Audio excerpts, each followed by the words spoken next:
नमस्कार, मैं हूं श्वेता। बिहारी न्यूज में आपका स्वागत है। आज है 7 अगस्त, दिन गुरुवार।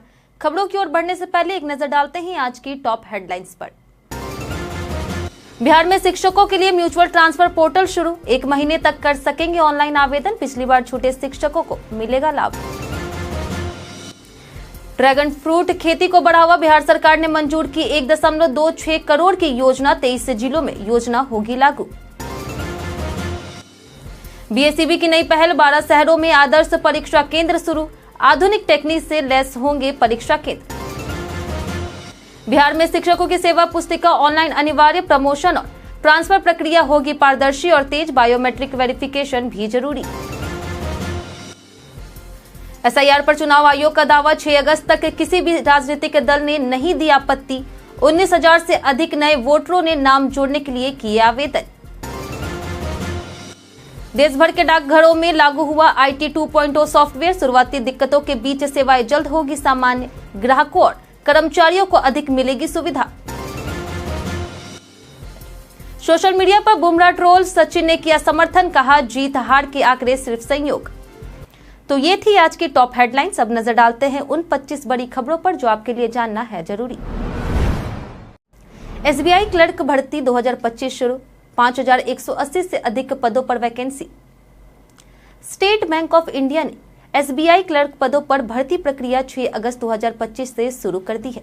कुल 5,180 नियमित और 810 बैकलॉग पदों के लिए आवेदन आमंत्रित है। आवेदन ऑनलाइन आधिकारिक वेबसाइट sbi.co.in या ibps.online.ibps.in/sbi/jajul25/ पर किए जा सकते हैं। अंतिम तिथि 26 अगस्त 2025 है। उम्मीदवार ग्रेजुएट होना चाहिए और लोकल भाषा का ज्ञान जरूरी है। आयु सीमा 20 से 28 वर्ष है। आरक्षित वर्गों को छूट मिलेगी। वहीं विभिन्न राज्यों में पदों की संख्या अलग अलग है, जैसे गुजरात में 220, तमिलनाडु में 380, उत्तर प्रदेश में 514, महाराष्ट्र में 776, बिहार में 260 पद आदि। आवेदन के बाद प्रिंट आउट 10 सितंबर तक लेना अनिवार्य है। यह भर्ती बैंकिंग करियर के लिए एक सुनहरा मौका है। बिहार में म्यूचुअल तबादले के लिए पोर्टल हुआ चालू। बिहार के शिक्षकों के लिए खुशखबरी है। म्यूचुअल तबादले के लिए बुधवार शाम 4 बजे से ई शिक्षा पोर्टल पर आवेदन की सुविधा शुरू हो चुकी है। यह पोर्टल 1 महीने तक खुला रहेगा, जिससे शिक्षकों को आवेदन के लिए पर्याप्त समय मिलेगा। म्यूचुअल ट्रांसफर के तहत एक ही संवर्ग और विषय के 2 शिक्षक आपसी सहमति से कार्यस्थल बदल सकते हैं। पिछली बार छूटे शिक्षकों को इसका विशेष लाभ मिलेगा। आवेदन के लिए निर्धारित प्रक्रिया का पालन करना होगा। परीक्षा केंद्रों में एआई सीसीटीवी और बायोमेट्रिक सिस्टम की सुविधा। बिहार विद्यालय परीक्षा समिति यानी कि बीएसईबी ने परीक्षा प्रणाली को पारदर्शी, सुरक्षित और आधुनिक बनाने के लिए आदर्श परीक्षा केंद्रों की स्थापना की है। यह केंद्र 22 मार्च 2025 से सक्रिय हैं और अब तक 12 शहरों में शुरू हो चुके हैं। इनमें आईएसओ प्रमाणित इंफ्रास्ट्रक्चर, एआई सक्षम सीसीटीवी, बायोमेट्रिक रजिस्ट्रेशन, सुरक्षित प्रिंटिंग, एयर कंडीशन हॉल और आधुनिक सुविधाएं उपलब्ध है। सीबीटी और पीबीटी दोनों परीक्षा इनमें संभव है। परीक्षार्थियों और पर्यवेक्षकों की प्रतिक्रिया अत्यंत सकारात्मक रही है।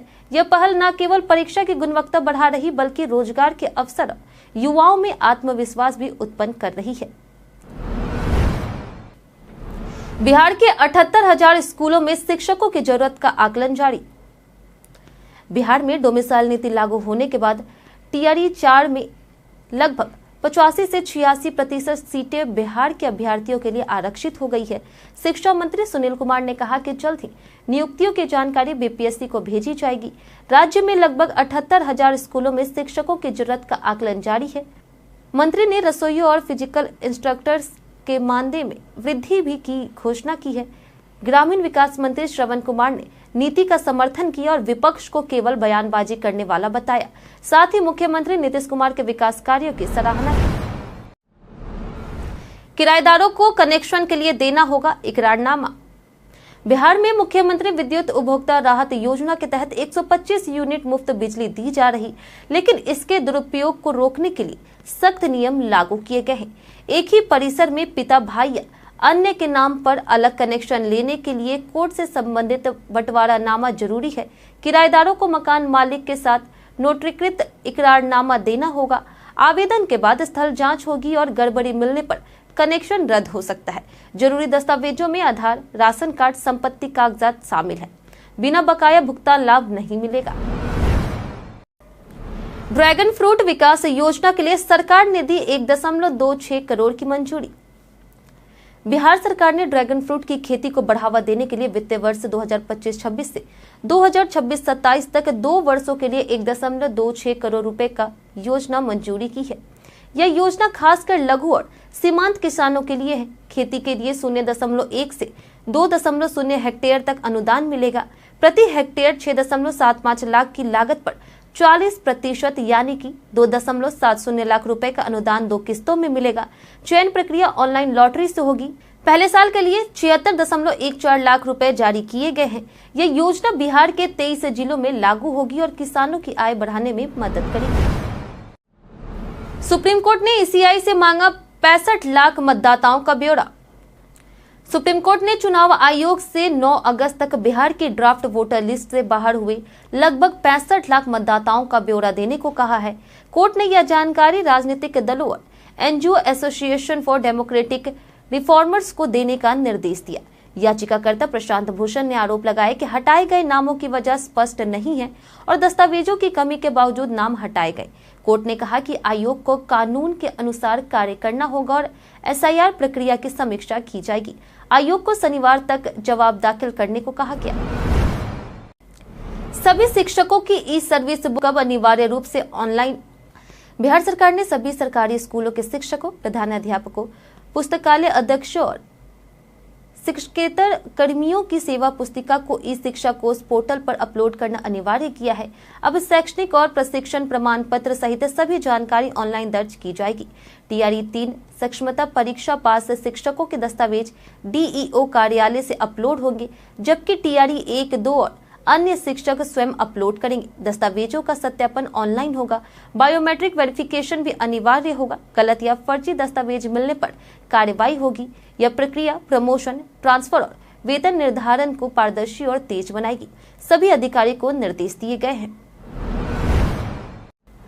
नए सिस्टम से डाकघर सेवाएं अब होगी ज्यादा आसान। देश भर के डाकघरों में नया आईटी 2.0 सॉफ्टवेयर लागू किया गया है, जिससे निकासी, रजिस्ट्री और पार्सल बुकिंग जैसी सेवाएं किसी भी काउंटर से उपलब्ध हो सकेगी। इससे ग्राहकों और कर्मचारियों को अधिक सुविधा मिलेगी और नेट बैंकिंग सहित अन्य सेवाओं की गति भी बढ़ेगी। हालांकि सॉफ्टवेयर अपडेट के कारण सोमवार को लिंक की गति धीमी रही, जिससे ग्राहकों को परेशानी हुई। वहीं मंगलवार को भी कई डाकघरों में लिंक फेल रहा, जिससे कामकाज प्रभावित हुआ। पोस्टमास्टर और डाक अधीक्षक ने बताया कि शुरुआती दिक्कतें सामान्य हैं और जल्दी सेवाएं पूरी तरह सुचारू हो जाएगी। 22,300 सिपाहियों को मिल रहा 9 माह का प्रशिक्षण। बिहार पुलिस में इस साल का नियुक्त 21,391 नए सिपाहियों का प्रशिक्षण अब तक का सबसे बड़ा प्रशिक्षण सत्र होगा। इसमें 10,207 पुरुष, 11,176 महिला और 8 ट्रांसजेंडर सिपाही शामिल हैं। साथ ही पहले से नियुक्त 1,060 सिपाही भी शामिल होंगे। कुल करीब 22,300 सिपाही 9 महीने का प्रशिक्षण लेंगे। इसके लिए राज्य के 33 जिलों, 15 बीएमपी इकाइयों और कुछ सीआरपीएफ एसएसबी केंद्रों पर कुछ 48 प्रशिक्षण केंद्र बनाए गए हैं। प्रशिक्षण के लिए 1,470 अनुदेशक तैनात किए गए। नए पाठ्यक्रम में 1100 पेज की सामग्री और 2024 से लागू नए कानून भी शामिल है। सभी को कॉपी मुफ्त दी जाएगी। सहकारिता विभाग लाएगा पैक्स में 30% आय वृद्धि। बिहार सरकार सहकारिता विभाग के माध्यम से हर पंचायत में पैक्स का व्यवसाय बढ़ाने की कार्य योजना बना रही, जिसमें 30% आय वृद्धि का लक्ष्य है। सभी पैक्स को डिजिटल प्लेटफॉर्म और सहकारी बैंकों से जोड़ा जाएगा। प्रखंड स्तर पर सहकारिता सुविधा केंद्र स्थापित होंगी। महिला स्वयं सहायता समूह और युवाओं को भी सहकारी क्षेत्र से जोड़ने की योजना है, जिससे प्रशिक्षण और ऋण सहायता दी जाएगी। कार्य योजना के तहत स्थानीय उत्पादों, ग्रामीण पर्यटन और स्वरोजगार को बढ़ावा मिलेगा। सहकारिता मंत्री डॉक्टर प्रेम कुमार ने इसे राष्ट्रीय सहकारिता नीति 2025 के अंतर्गत सहकार से समृद्धि की दिशा बताया है। सांसद महुआ मोइत्रा ने पंकज त्रिपाठी को बताया क्रश। टीएमसी सांसद महुआ मोइत्रा ने हाल ही में खुलासा किया कि वे बॉलीवुड एक्टर पंकज त्रिपाठी की बड़ी फैन हैं और उन्हें अपना क्रश मानती है। महुआ ने बताया कि उन्होंने एक नोट लिखकर त्रिपाठी से कॉपी पर मिलने की इच्छा जताई थी, हालांकि उन्हें कोई जवाब नहीं मिला। उन्होंने मिर्जापुर और गैंग्स ऑफ वसेपुर में उनके अभिनय की खास तारीफ की। महुआ ने रवि किशन की मदद से पंकज त्रिपाठी से फोन पर बात की है, हालांकि दोनों की मुलाकात अब तक नहीं हुई है। बिहार में ईएसआई अस्पतालों में संविदा पर होगी नियुक्ति। बिहार में कर्मचारी राज्य बीमा योजना यानी कि ईएसआई के तहत 17 अस्पतालों में डॉक्टर और पैरामेडिकल स्टाफ की संविदा पर नियुक्ति की जाएगी। मुजफ्फरपुर में 100 बेड के नए ईएसआईसी अस्पताल का निर्माण कार्य जल्द शुरू होगा। बीमित व्यक्तियों को बेहतर स्वास्थ्य सुविधाएं देने के लिए सभी जिलों में डीसीबीओ कार्यालय की स्थापना की योजना है, जिनमें से 12 जिलों में भूमि चिन्हित हो चुकी है। स्प्री योजना 2025 के तहत 1 जुलाई से 31 दिसंबर तक गैर पंजीकृत नियोक्ताओं को पंजीकरण का अवसर मिलेगा। इसके लिए क्षेत्रीय स्तर पर जागरूकता अभियान और विशेष शिविर भी आयोजित किए जाएंगे।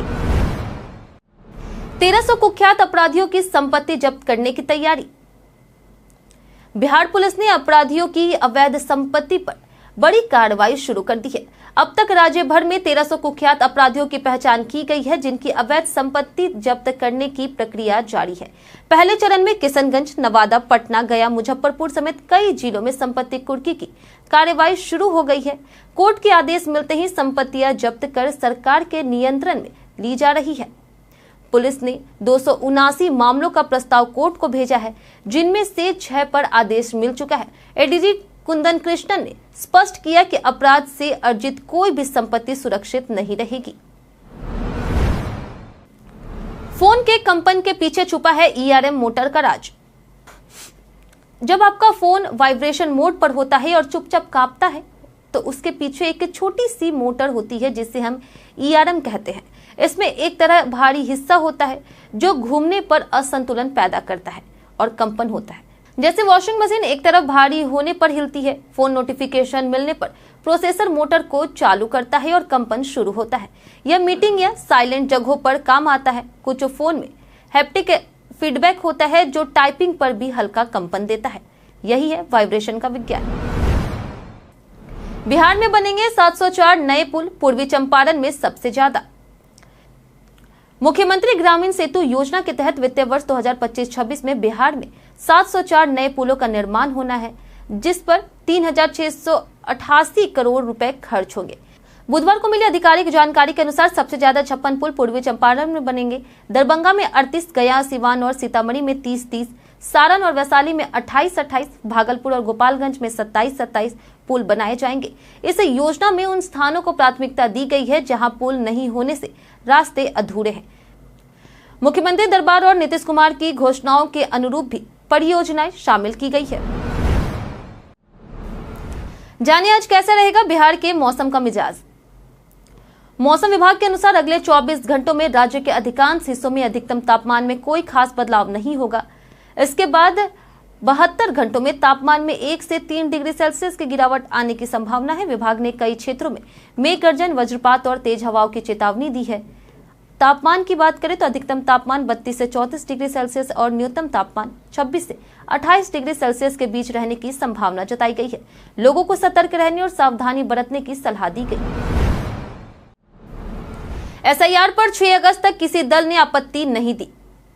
बिहार में विधानसभा चुनाव से पहले चल रहे विशेष पुनरीक्षण अभियान यानी कि एसआईआर को लेकर के चुनाव आयोग ने दावा किया कि 6 अगस्त 2025 तक किसी भी राजनीतिक दल ने कोई आपत्ति दर्ज नहीं कराई है। अब तक 1.6 लाख से अधिक बीएलए तैनात है, लेकिन किसी ने आपत्ति नहीं दी। वहीं 3659 लोगों ने स्वयं आपत्ति दर्ज की और 19,186 नए वोटरों ने नाम जोड़ने के लिए आवेदन किया। एसआईआर को लेकर के मामला सुप्रीम कोर्ट में विचाराधीन है। पीएम मोदी 22 अगस्त को गयाजी में करेंगे जनसभा। बिहार विधानसभा चुनाव से पहले प्रधानमंत्री नरेंद्र मोदी का राज्य दौरा जारी है। वे 22 अगस्त को गयाजी के बेलागंज विधानसभा क्षेत्र में जनसभा को संबोधित करेंगे, जिसमें मुख्यमंत्री नीतीश कुमार भी शामिल होंगे।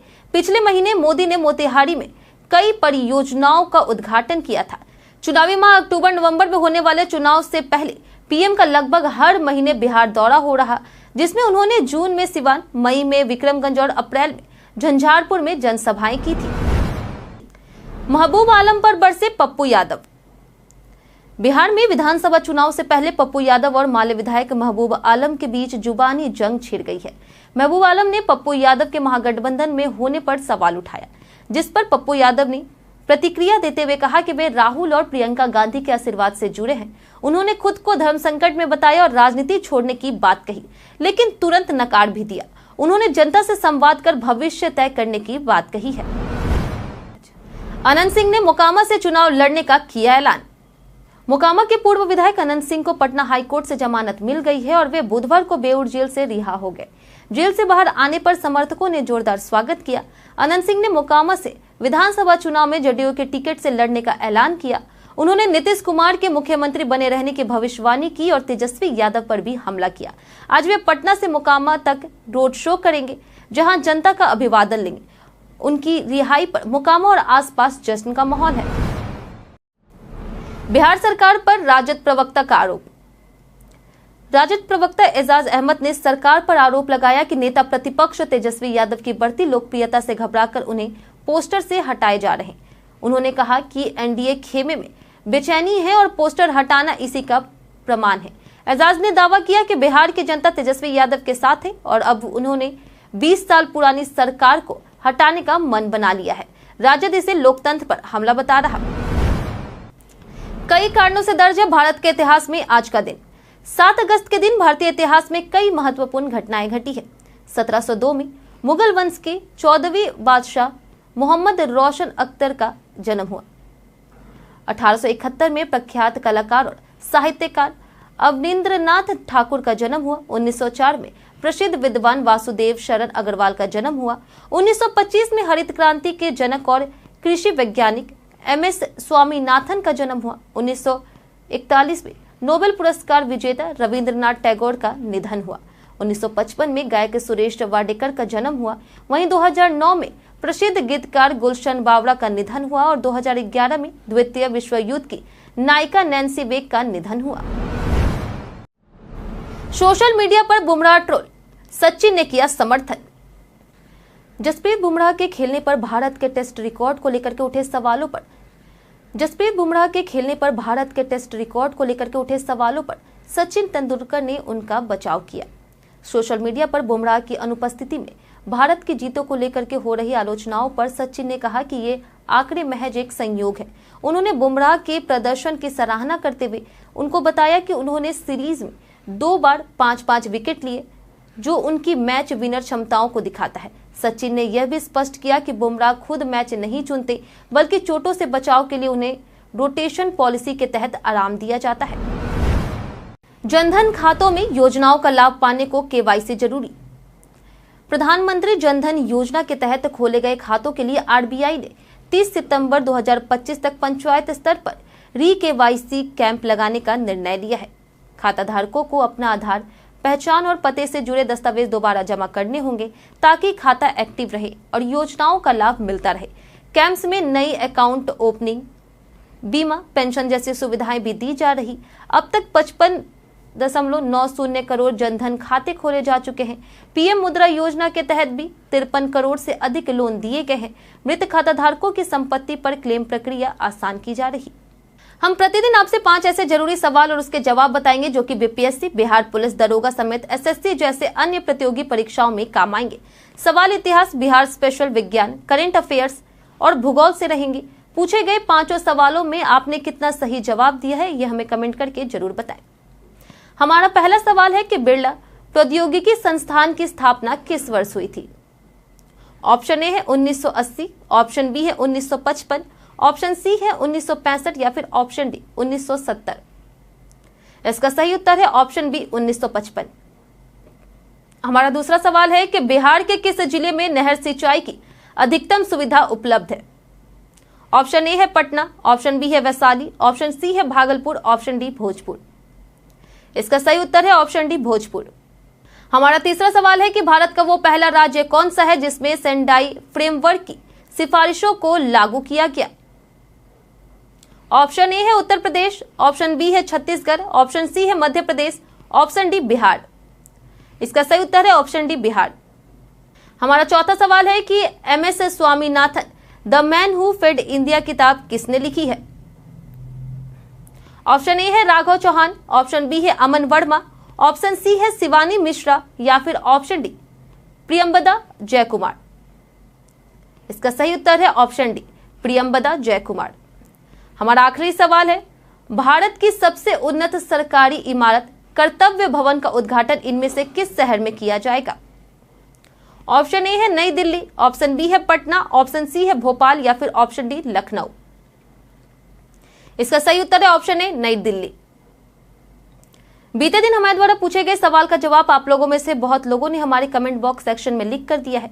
जिन्होंने हमारे द्वारा पूछे गए सवाल का जवाब दिया है उनके नाम है निर्मल कुमार, मनोज दास, परवेज आलम, अब्दुल मनान, राजीव कुमार, विजय घायल, पुनित कुमार, शिव शक्ति, सोनू कुमारी, प्रदीप पंडित, रंजीत सिंह, निशु यादव, आदित्य प्रधान, रंजन कुमार, पूनम देवी, मंटू कुमार, राजकिशोर महतो, अमन कुमार, राजेश मिश्रा, रघु कुमार, मुकेश कुमार, अशोक कुमार, भागवत लाल, प्रेमनाथ मिश्रा, मंटू कुमार, राम बाबू दास, अमर अंसारी, अनवर करीम खान, अमन कुमार, ज्योति कुमारी, अरविंद कुमार, अखिलेश कुमार, संजीव कुमार, अर्जुन राम, प्रमोद प्रभात, निशु यादव, संजीव कुमार, नंदन कुमार, गौतम कुमार और काजल कुमारी।